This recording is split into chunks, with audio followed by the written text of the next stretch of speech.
Harry Potter and the Sorcerer's Stone by J.K. Rowling.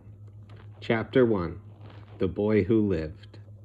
Mr. and Mrs. Dursley of number 4 Privet Drive were proud to say that they were perfectly normal, thank you very much. They were the last people you'd expect to be involved in anything strange or mysterious, because they just didn't hold with such nonsense.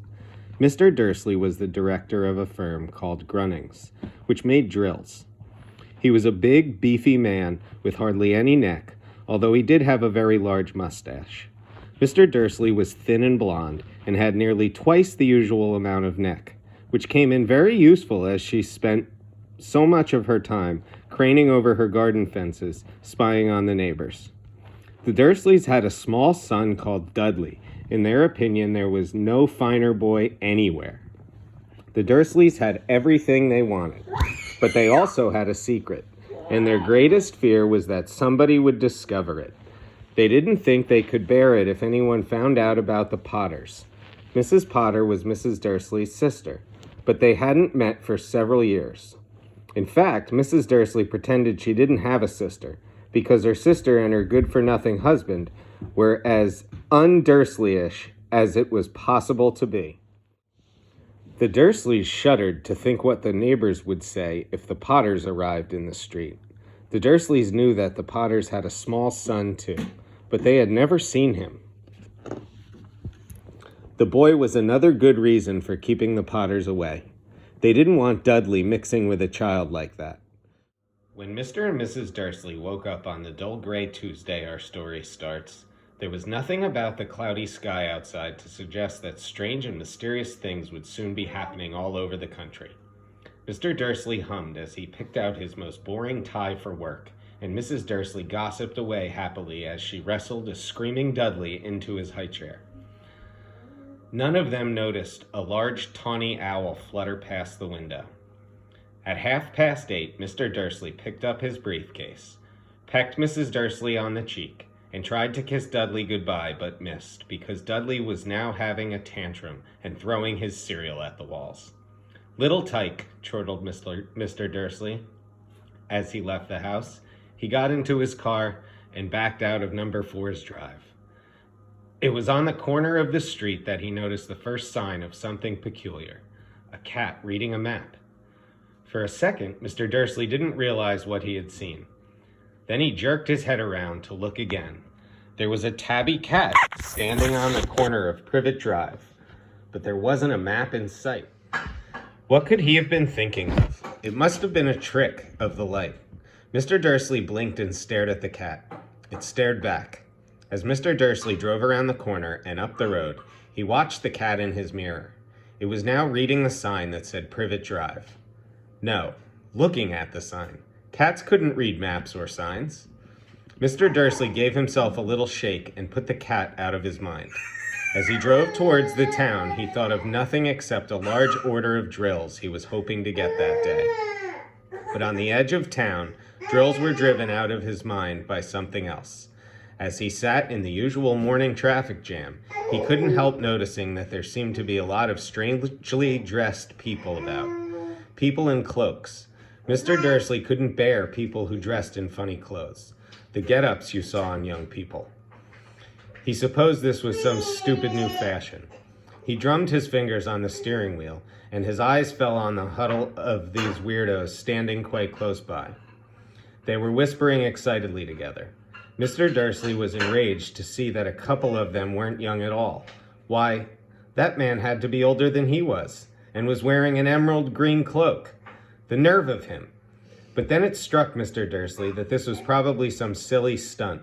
These people were obviously collecting for something. Yes, that would be it.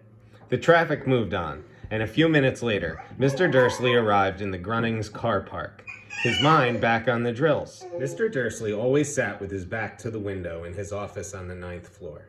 If he hadn't, he might have found it harder to concentrate on drills that morning. He didn't see the owls swooping past in broad daylight, though people down in the street did.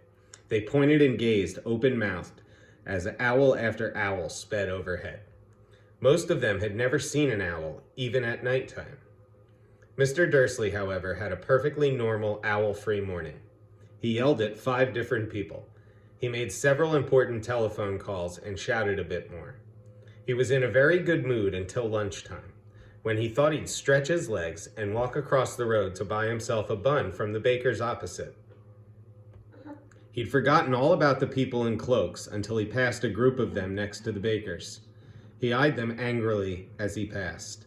He didn't know why, but they made him uneasy. This lot were whispering excitedly too, and he couldn't see a single collecting tin. It was on his way back past them, clutching a large donut in a bag, that he caught a few words of what they were saying. The Potters? That's right. That's what I heard. Yes, their son, Harry. Mr. Dursley stopped dead. Fear flooded him. He looked back at the whispers as if he wanted to say something to them, but thought better of it.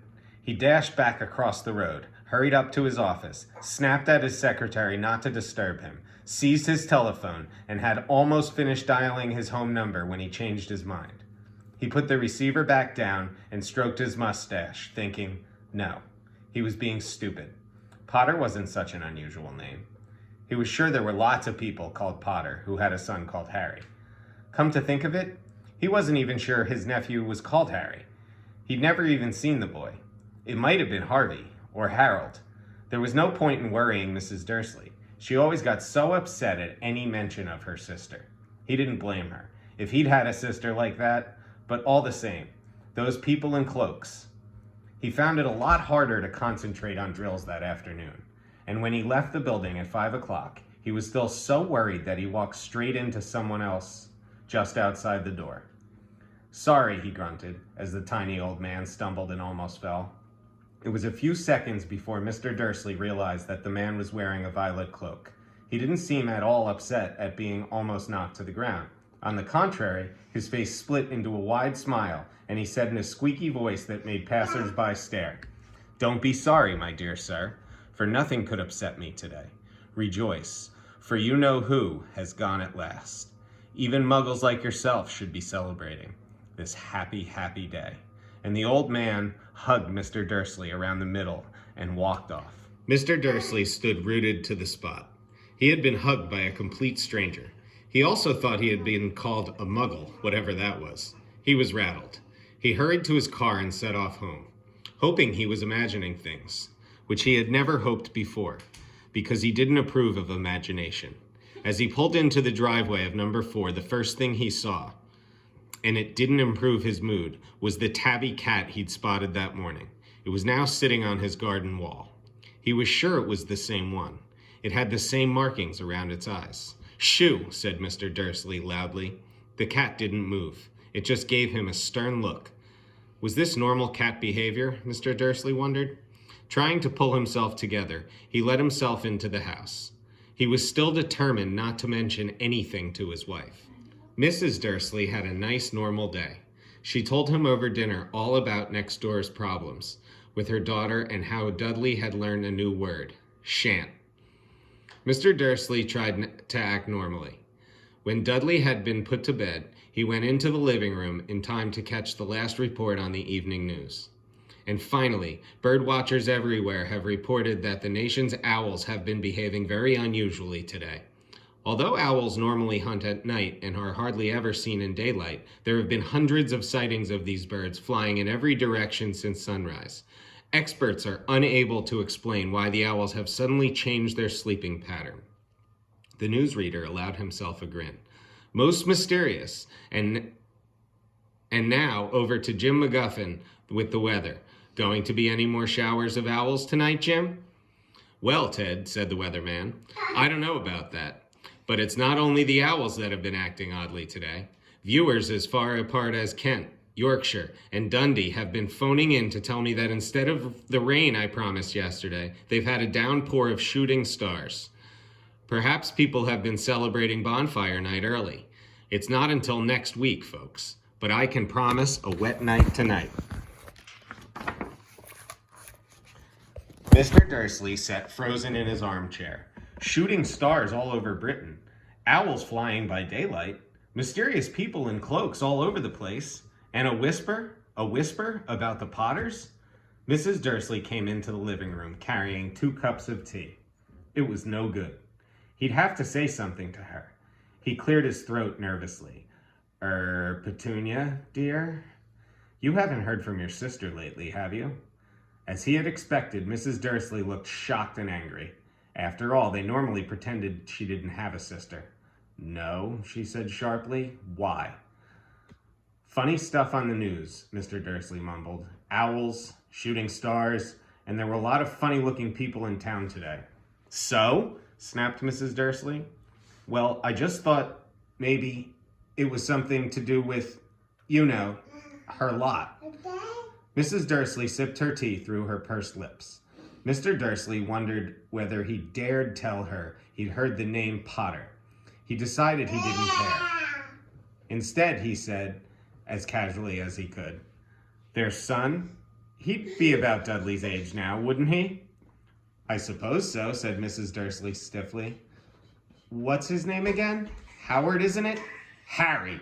Nasty. Common name, if you ask me." "Oh, yes," said Mr. Dursley, his heart sinking horribly. "Yes, I quite agree." He didn't say another word on the subject as they went upstairs to bed. While Mrs. Dursley was in the bathroom, Mr. Dursley crept to the bedroom window and peered down into the front garden. The cat was still there. It was staring down Privet Drive as though it was waiting for something. Was he imagining things? Could all this have anything to do with the Potters? If it did, if it got out that they were related to a pair of, he didn't think he could bear it. The Dursleys got into bed. Mrs. Dursley fell asleep quickly, but Mr. Dursley lay awake, turning it all over in his mind. His last comforting thought before he fell asleep was that even if the Potters were involved, there was no reason for them to come near him and Mrs. Dursley. The Potters knew very well what he and Petunia thought about them and their kind. He couldn't see how he and Petunia could get mixed up in anything that might be going on. He yawned and turned over. It couldn't affect them. How very wrong he was. Mr. Dursley might have been drifting into an uneasy sleep, but the cat on the wall outside was showing no signs of sleepiness. It was sitting as still as a statue, its eyes fixed unblinkingly on the far corner of Privet Drive.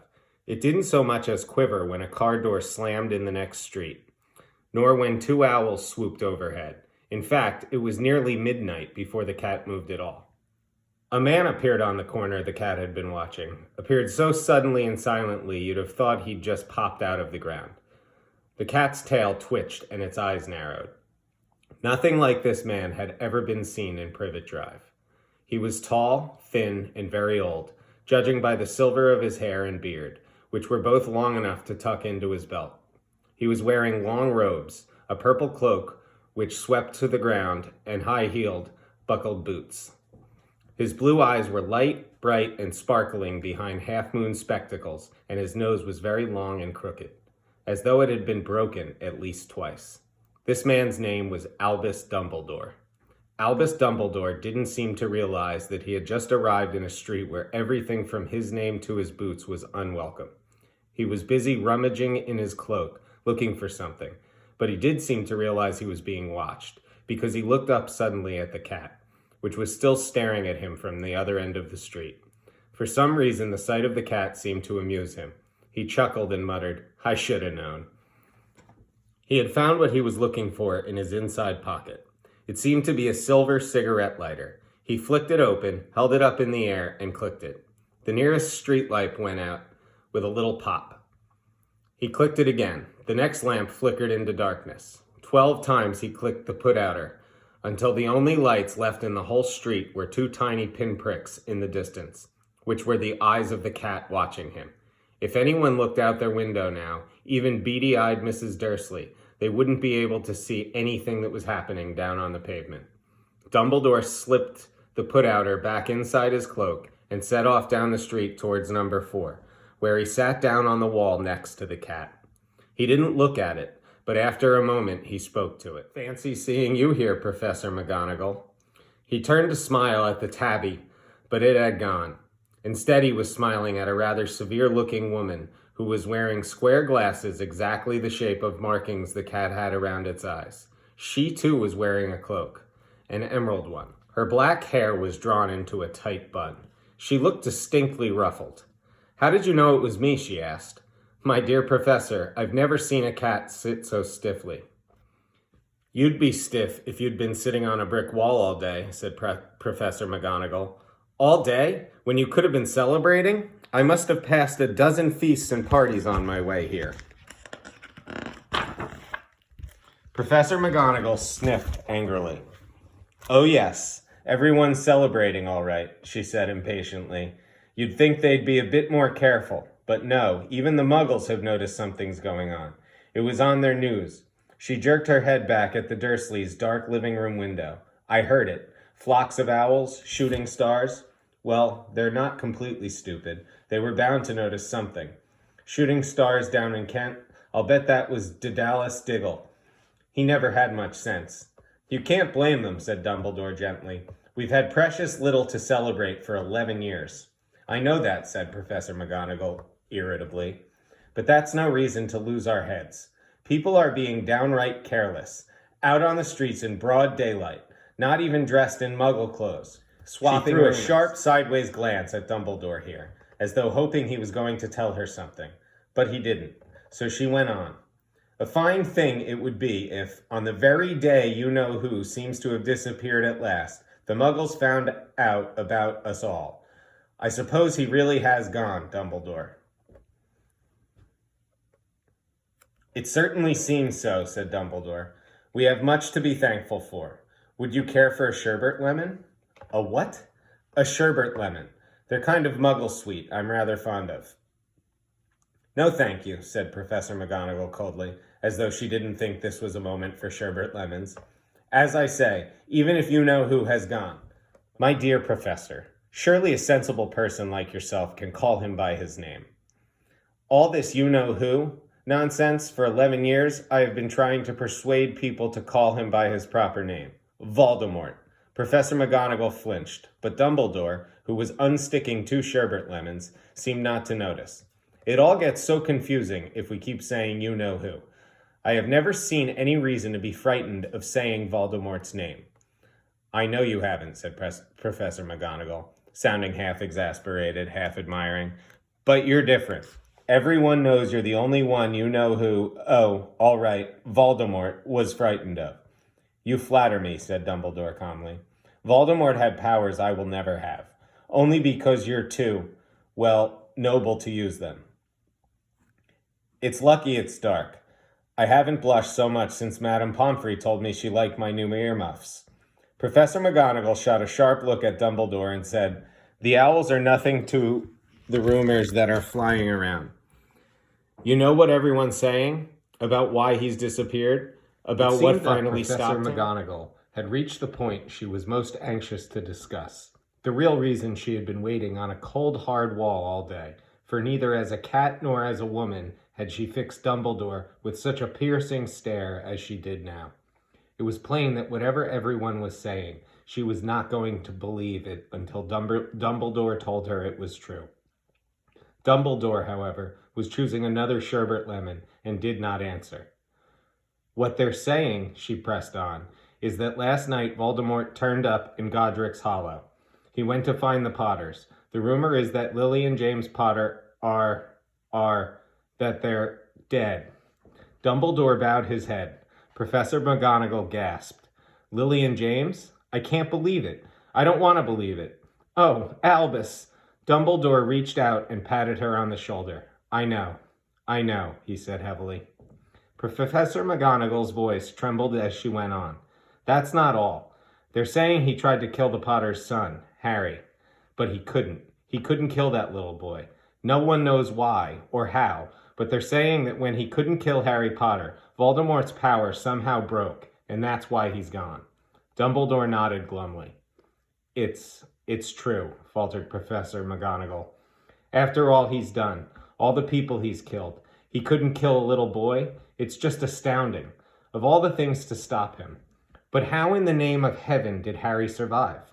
"We can only guess," said Dumbledore. "We may never know." Professor McGonagall pulled out a lace handkerchief and dabbed at her eyes, beneath her spectacles. Dumbledore gave a great sniff as he took a golden watch from his pocket and examined it. It was a very odd watch. It had 12 hands but no numbers. Instead, little planets were moving around the edge. It must have made sense to Dumbledore, though, because he put it back in his pocket and said, "Hagrid's late. I suppose it was he who told you I'd be here, by the way." "Yes," said Professor McGonagall. "And I don't suppose you're going to tell me why you're here, of all places." "I've come to bring Harry to his aunt and uncle. They're the only family he has left now." You can't mean the people who live here," cried Professor McGonagall, jumping to her feet and pointing at number 4. "Dumbledore, you can't. I've been watching them all day. You couldn't find 2 people who are less like us. And they've got this son? I saw him kicking his mother all the way up the street, screaming for sweets. Harry Potter come and live here? It's the best place for him," said Dumbledore firmly. "His aunt and uncle will be able to explain everything to him when he's older. I've written them a letter." "A letter?" repeated Professor McGonagall faintly, sitting back down on the wall. "Really, Dumbledore? You think you can explain all this in a letter? These people will never understand him. He'll be famous, a legend. I wouldn't be surprised if today was known as Harry Potter Day in the future. There will be books written about Harry. Every child in our world will know his name." "Exactly," said Dumbledore, looking very seriously over the top of his half-moon glasses. "It would be enough to turn any boy's head. Famous before he can walk and talk. Famous for something he won't even remember. Can't you see how much better off he'll be growing up away from all that until he's ready to take it?" Professor McGonagall opened her mouth, changed her mind, swallowed, and then said, Yes, you're right, of course. But how is the boy getting here, Dumbledore?" She eyed his cloak suddenly, as though she thought he might be hiding Harry underneath it. "Hagrid's bringing him." "You think it wise to trust Hagrid with something as important as this?" "I would trust Hagrid with my life," said Dumbledore. "I'm not saying his heart isn't in the right place," said Professor McGonagall grudgingly. "But you can't pretend he's not careless. He does tend to—" What was that? A low rumbling sound had broken the silence around them. It grew steadily louder as they looked up and down the street for some sign of a headlight. It swelled to a roar as they both looked up at the sky, and a huge motorbike fell out of the air and landed on the road in front of them. If the motorbike was huge, it was nothing to the man sitting astride it. He was almost twice as tall as a normal man, and at least 5 times as wide. He looked simply too big to be allowed, and so wild. Long tangles of bushy black hair and beard hid most of his face. He had hands the size of dustbin lids, and his feet in their leather boots were like baby dolphins. In his vast, muscular arms, he was holding a bundle of blankets. "Hagrid," said Dumbledore, sounding relieved. "At last. And where did you get that motorbike?" "Borrowed it, Professor Dumbledore, sir," said the giant, climbing carefully off the motorbike as he spoke.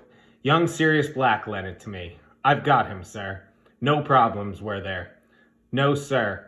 House was almost destroyed, but I got him out all right before the muggles started swarming around.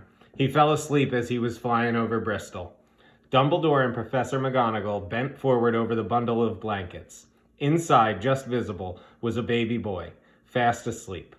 Under a tuft of jet black hair over his forehead, they could see a curiously shaped cut like a bolt of lightning. "Is that where?" whispered Professor McGonagall. "Yes," said Dumbledore. "He'll have that scar forever." "Couldn't you do something about it, Dumbledore?" "Even if I could, I wouldn't. Scars can come in useful. I have one myself above my left knee, which is a perfect map of the London Underground." "Well, give him here, Hagrid. We'd better get this over with." Dumbledore took Harry in his arms and turned towards the Dursleys' house. Could I say goodbye to him, sir?" asked Hagrid. He bent his great shaggy head over Harry and gave him what must have been a very scratchy, whiskery kiss. Then suddenly Hagrid let out a howl like a wounded dog. "Shh!" hissed Professor McGonagall. "You'll wake the muggles." Sorry," sobbed Hagrid, taking out a large spotted handkerchief and burying his face in it. "But I can't stand it. Lily and James dead, and poor little Harry off to live with muggles." Yes, it's all very sad. But get a grip on yourself, Hagrid, or we'll be found." Professor McGonagall whispered, patting Hagrid gingerly on the arm as Dumbledore stepped over the low garden wall and walked out to the front door. He laid Harry gently on the doorstep, took a letter out of his cloak, tucked it inside Harry's blankets, and then came back to the other 2. For a full minute, the three of them stood and looked at the little bundle. Hagrid's shoulders shook. Professor McGonagall blinked furiously, and the twinkling light that usually shone from Dumbledore's eyes seemed to have gone out. "Well," said Dumbledore finally, "that's that. We've no business staying here. We may as well go and join the celebrations." "Yeah," said Hagrid in a very muffled voice. "I'd best get this bike away. Good night, Professor McGonagall. Professor Dumbledore, sir." Wiping his streaming eyes on his jacket sleeve, Hagrid swung himself onto the motorbike and kicked the engine into life. With a roar, it rose into the air and off into the night. "I shall see you soon, I expect, Professor McGonagall," said Dumbledore, nodding to her. Professor McGonagall blew her nose in reply. Dumbledore turned and walked back down the street. On the corner, he stopped and took out the silver put-outer. He clicked it once, and 12 balls of light sped back to their street lamp so that Privet Drive glowed suddenly orange, and he could make out a tabby cat slinking around the corner at the other end of the street. He could just see the bundle of blankets on the step of number 4. "Good luck, Harry," he murmured. He turned on his heel, and with a swish of his cloak, he was gone. A breeze ruffled the neat hedges of Privet Drive, which lay silent and tidy under the inky sky, the very last place you would expect astonishing things to happen. Harry Potter rolled over inside his blankets without waking up.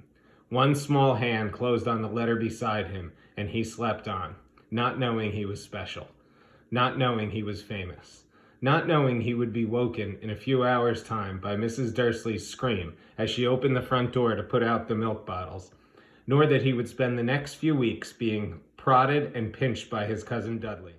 He couldn't know that at this very moment, people meeting in secret all over the country were holding up their glasses and saying in hushed voices, "To Harry Potter, the boy who lived."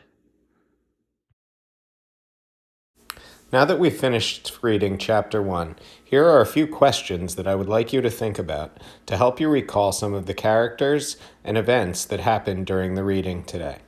I hope you had a good time reading with me, and I look forward to reading with you again sometime tomorrow. What did the reader learn about Mr. and Mrs. Dursley in the book's first paragraph? What did Mr. Dursley do for a living? What big secret did Mr. and Mrs. Dursley want to keep? What was the first unusual thing that Mr. Dursley thought he saw as he left for work? What was unusual about the people Mr. Dursley saw while he waited in a traffic jam? When he went to the baker's at lunchtime, whom did Mr. Dursley think he heard people talking about? What unusual occurrences were mentioned that night on television news? Who was the cat on Privet Drive, really? What person suddenly appeared next to the cat? Why was Albus Dumbledore in the Dursleys' neighborhood? How did Hagrid arrive in the Dursleys' neighborhood? What did Harry Potter's scar look like?